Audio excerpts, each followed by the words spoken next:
Why did God kill Onan in Genesis 38? Hey everybody, I'm Dan McClellan. I'm a scholar of the Bible and religion. The fit for this video is 90s Nickelodeon cartoons. And some people think that because Onan engaged in coitus interruptus, and that's a method of birth control, and God doesn't like birth control, that's why he killed him. Or that this is a waste of semen, and just like masturbation, that's a bad thing. But neither of those things is actually what's at issue here. The issue here is that Onan refused to fulfill his duties to his levirate marriage.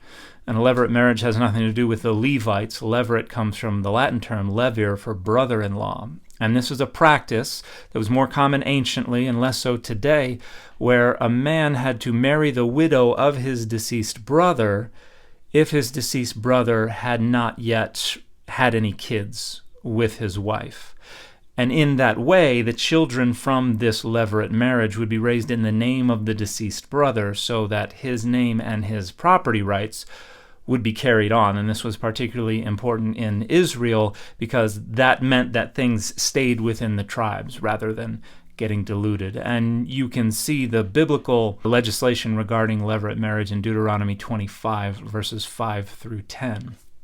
But in Genesis 38, the text explains that Onan knew that any children would not be his, and so he engaged in coitus interruptus so that he would not impregnate his new wife. And as a result, God killed him. And there could be a variety of different reasons why Onan did not want to raise up kids that wouldn't be his.